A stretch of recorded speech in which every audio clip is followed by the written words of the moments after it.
Exactly. Well, she's also doing a Broadway play, but that's just you let the hair grow. Yeah, yeah. Much longer now. All right, we'll be talking with her in just a few moments. Dana Delany.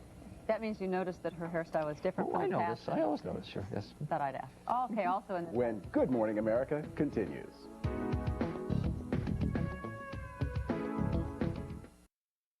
Winning angel of mercy on TV's Vietnam drama China Beach. My mouth is not working very well. Dana Delany is now far away from that theater of war, starring in a theater on Broadway. She's about to open in Translations, which is a play set in a rural Irish town during the English occupation of the early 1800s. It's been 15 years since Dana last trod the boards of Broadway, and it's great to have her back with us this morning. Good to have you here. Thank you, Charlie. 15 years since you've done a straight play on Broadway? Yeah, 1980. Yeah, it was my Broadway debut. It was my first job in New York. Is that right? Yeah. Scary to come back? A little scary, yeah, but exciting. More exciting than scary. I understand this play ruined a perfectly good vacation. Oh, yes. I was in the jungles of Brazil when I had to fly up and audition for the director. You wanted to do this so much that you did the heck with it, left a vacation? Well, the hardest thing was getting a plane out, but it worked out all right. Got the job right away? Yeah.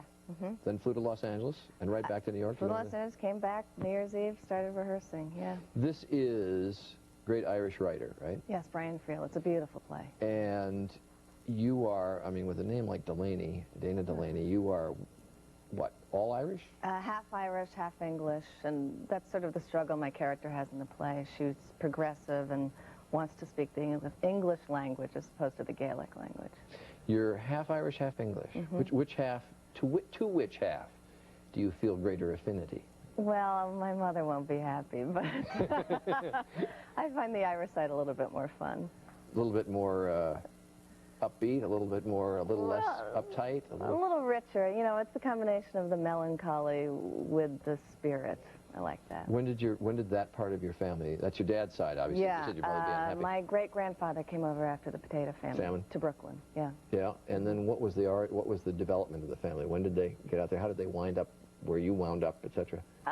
Just family business in Brooklyn, and lived in Brooklyn until now, really. My sister's still there in Brooklyn. Were you born there? Born in New York, raised in Connecticut, yeah. Oh, is that right? Yeah. Oh, I didn't realize that. It was all that. Why Broadway? Why not? You were doing movies for a while. Why not movies? Is it the old story, lousy roles for women? Basically, I know. We're all so tired of hearing that, but it's true. The roles just weren't challenging me anymore, and I wanted to be scared a little bit, so I thought, why not? And not TV again? Well, no, I love doing television. I love doing TV movies. I have this Margaret Sanger story coming out on Wednesday, which I absolutely love doing. So I'd like to do a combination of But not a series? Not a series, no. Too tiring? No life. You understand. You have no life. I don't? We don't know. You mentioned the Margaret Sanger movie for Lifetime? Yes, for Lifetime. Very interesting woman. I mean, I think people know really the driving force, or an early driving force behind birth control in this country. Have you taken some heat? Yes, actually, it's, as you know, it's a very emotional issue these days. But Margaret Sanger was not about abortion. No, she's not about abortion. She actually, I mean, part of her raison d'etre was so that there wouldn't be so many abortions. Yeah, she saw a lot of lower-income women dying from self-abortions and said this should be able to be stopped before it gets that far. They should just not get pregnant.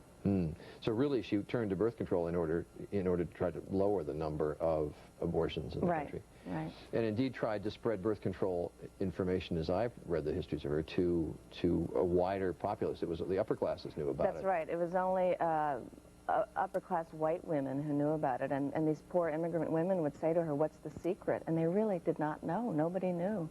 And mostly just France and England. You know, Europe was so much more advanced than we were about that. Well, good luck with the Broadway. How do you know I don't have a life?